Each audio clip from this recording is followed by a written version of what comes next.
Místo, kde začíná naše dovolená, ale i vstupní brána pro většinu návštěvníků Prahy.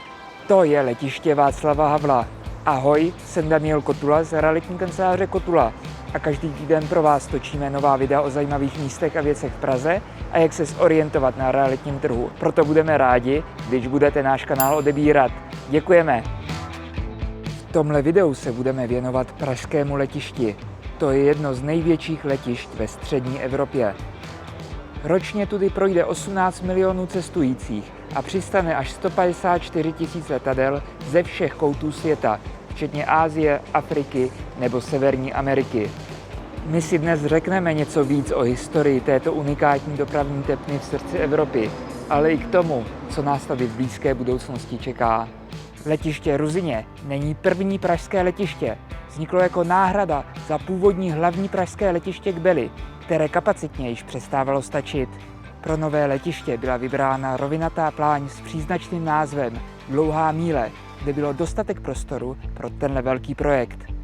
První letadlo na Ruzyni přistálo 5. dubna 1937 v 9 hodin ráno. Byl to letoun Douglas DC-2 Československé letecké společnosti na letu z Piešťan a přistávací dráha byla tenkrát ještě travnatá.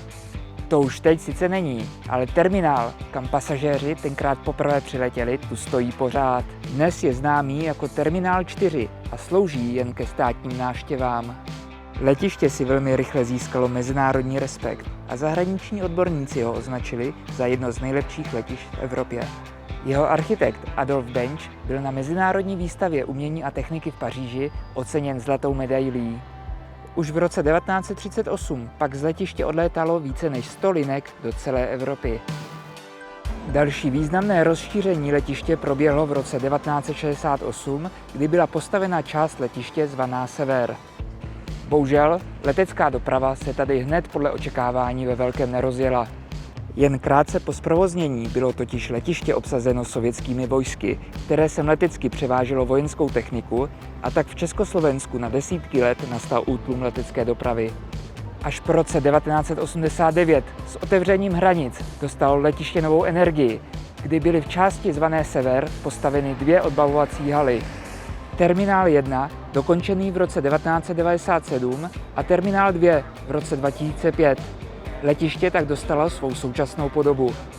Plocha letiště se rozrostla na více než 10násobek. Zatímco původní letiště mělo nějakých 80 hektarů, dnes je plocha letiště 920 hektarů. Dnes letiště hostí i takové kousky, jako je Airbus A380, největší dopravní letadlo na světě. Ke vzletům a přistání se dnes používají 2 dráhy. Hlavní runway 0624 a vedlejší runway 1230.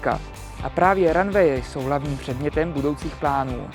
V roce 2019 bylo letiště na samotné hraně svých kapacit a do budoucna tomu rozhodně nebude jinak. Letiště proto vidí jako nevyhnutelný krok postavení nové runwaye, která bude paralelní s tou hlavní. Zároveň s tím by se navždy zrušila vedlejší runway 1230, která velmi neprakticky křižuje tu hlavní.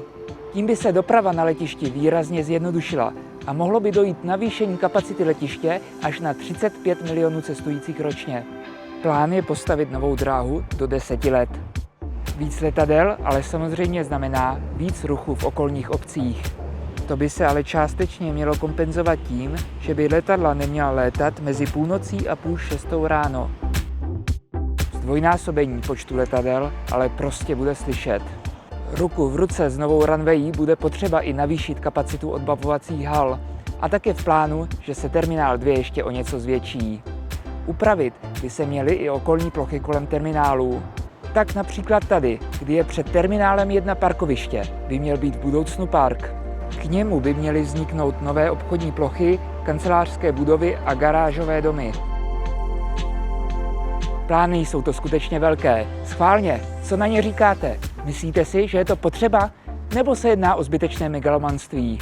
Já musím říci, že i když je to asi přirozený vývoj, tak mám z plánu trochu obavy. Pokud se letecká doprava bude ještě více rozšiřovat, nedokážu si představit, jak to bude vypadat v centru Prahy.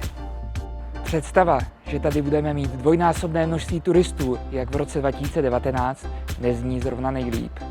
A taky jsem zvědavý, jestli už tou dobou budou moci cestující využít rychlodráhu z letiště, nebo se ještě budou kodrcat autobusem nebo trolejbusem.